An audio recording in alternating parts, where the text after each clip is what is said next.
May 31st, 2013. A tornado formed near Reno, Oklahoma, that would become the largest tornado ever recorded on Earth.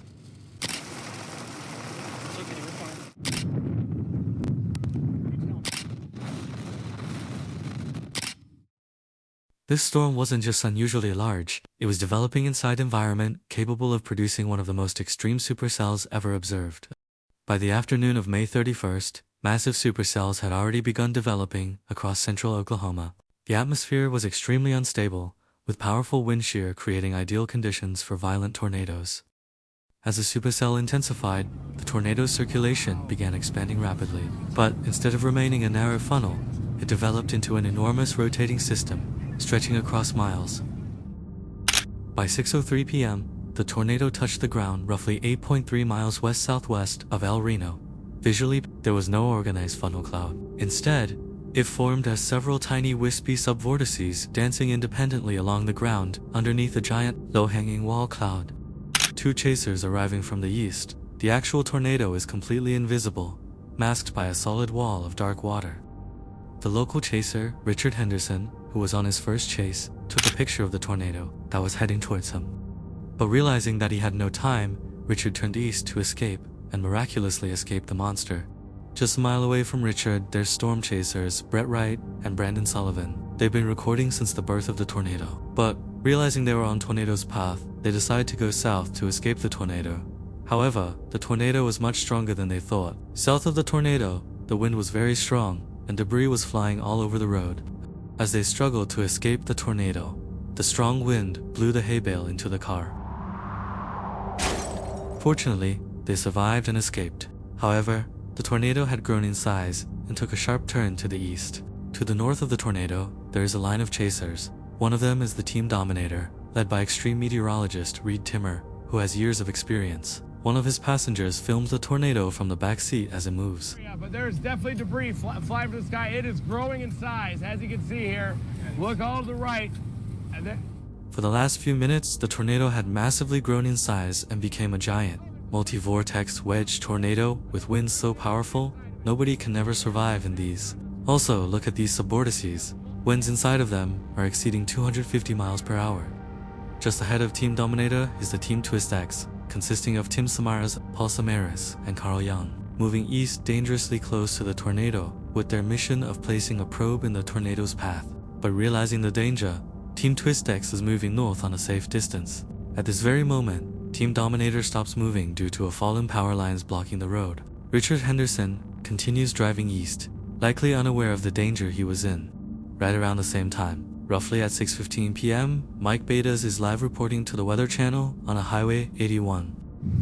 Guys, that's it. Right there. But look at that monster. This is a huge tornado. If you live in Union City, south of El Reno, you have to take shelter now. Mike and his team realizes that the tornado is getting closer by the second. We may actually quickly try to get in our cars and get south of this. That'd be the safest place to do that. Mike then makes the call to go south to escape the tornado, but that was a huge mistake. As the Weather Channel crew is moving south, the tornado is growing in size and accelerating very fast, and is moving now at over 80 miles per hour at the channel crew. That means that they have no chances of escape and is about to get a direct hit. Hold on, brothers. Hold on.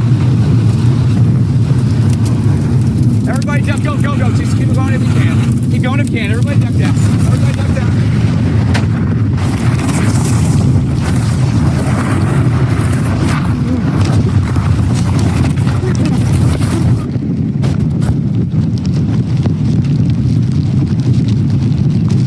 As the tornado approached from the side, strong wind field tossed, tumbled and rolled the crew car many times, but by some miracle, everyone survives with minor injuries. As the tornado has hit the weather crew, it has slightly tilted north, where Richard Henderson is still driving east. Richard is caught in violent winds. His vehicle was picked up and thrown into the field. Richard does not survive. As the tornado hit Richard Henderson, it reached its peak width of 2.6 miles, making it the widest tornado ever recorded on Earth. At the same time, just north of the tornado, Team TWISTEX and Chaser Dan Robinson were heading east, putting themselves in an extremely dangerous position. Within moments, the massive vortex closed in on them at a terrifying speed.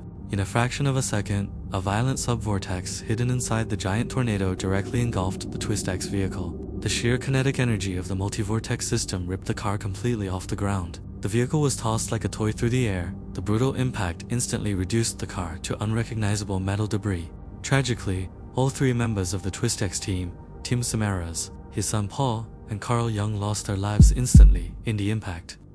Meanwhile, just a short distance away, Dan Robinson was facing his own fight for survival. With the tornado closing in, he had to make a choice. He stopped his car, ran out, and dove into a deep roadside ditch. Flattening himself against the ground was his only chance to survive the lethal winds. Chaser Dan Robinson miraculously survived. But now the tornado is moving northeast towards the large, busy intersection 40, where there is hundreds of civilians and storm chasers. If the tornado continues to go north towards the intersection, it is going to kill dozens, if not hundreds. On that same highway, a civilian stepped out of the vehicle and filmed the tornado as it approached the highway. You could also see the line of lights from hundreds of cars that were moving east from Reno. As the tornado approaches the highway, its large subvortices remain unpredictable while moving along the fields, unfortunately impacting a small settlement. Almost every home in the area has sustained severe damage or complete destruction. After crossing the highway, the tornado suddenly looped and took a sharp turn to the east, where hundreds of civilians and storm chasers were desperately evacuating from Reno.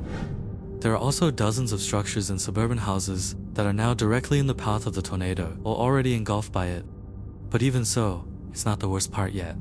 With every second, as the core of the tornado moves to the east, chaos begins on the interstate. Massive trucks are tossed and turned into unrecognizable debris. Cars are sliding and rolling one by one, and many are injured but survive, although not everyone is as lucky.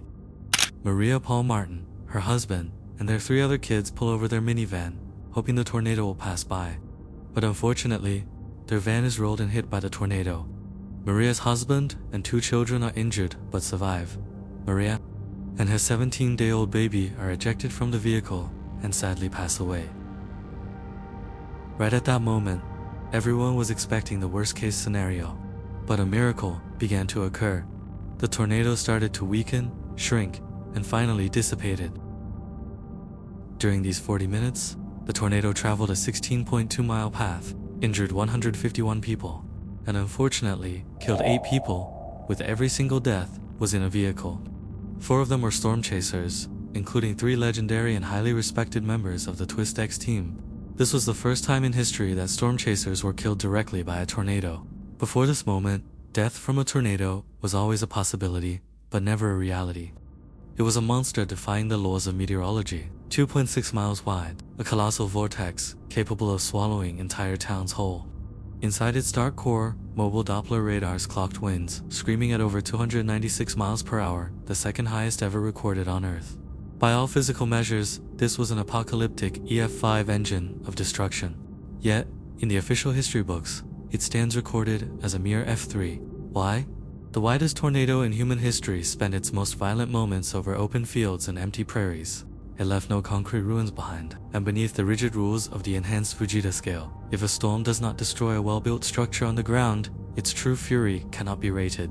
Theoretically, it was an EF5, but in the reality, it was officially rated as an EF3.